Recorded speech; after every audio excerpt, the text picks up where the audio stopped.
In rural northeast Pennsylvania, natural gas wells like this one are as common as a ranch-style home or a two-lane country road. They pop up constantly as you travel over the sprawling tree-lined hills, clearly marked. This one owned and operated by Cabot Oil and Gas.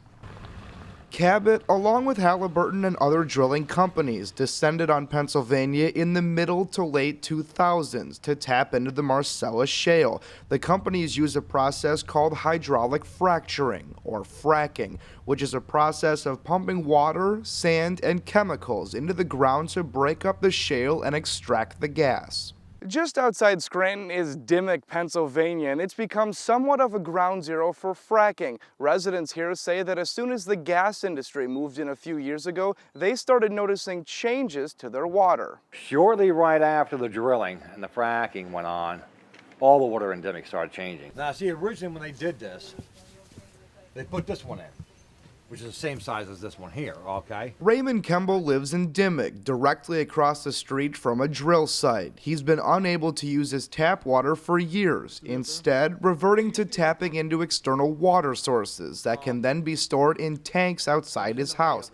Kembler says the gas companies are directly to blame. We've done this over 1.2 million times, and in all of that time, there has never been a documented case, according to the Environmental Protection Agency, of that process, that fracturing process, and the water from it with those chemicals ever getting into an aquifer. But the Pennsylvania Department of Environmental Protection has acknowledged gas companies could be to blame for gas in residents' water, like this 2010 open letter to Dimock, Pennsylvania residents written by then DEP Secretary John Hanger, where it says drinking water problems in Dimock caused by gas migration from Cabot Oil and Gas Corporation wells. The gas industry is quick to point out the benefits, though. The American Petroleum Institute has figures that show more than 100,000 jobs directly related to natural gas drilling in Pennsylvania alone, and President Obama has taken notice. The bottom line is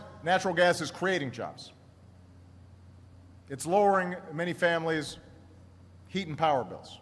That was President Obama during a June 25th speech where he laid out his climate action plan. It's gained support from pro-drilling Republicans, but it has environmentalists who have supported the president in the past split.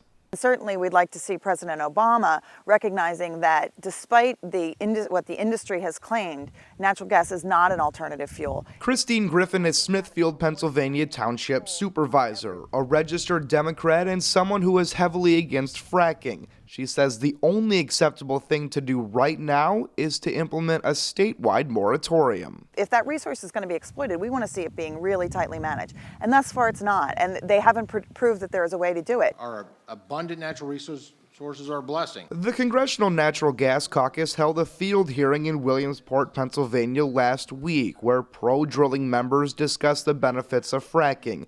The meeting was largely one-sided, as all four congressmen support the continued exploration of natural gas. I support what the president's doing. He's the first president in my years in Congress that actually talked about the success we're doing with natural gas. In the president's speech on climate change, he said he will continue to favor drilling for natural gas as long as it's done in a safe way. House Republicans on the Hill seem to agree.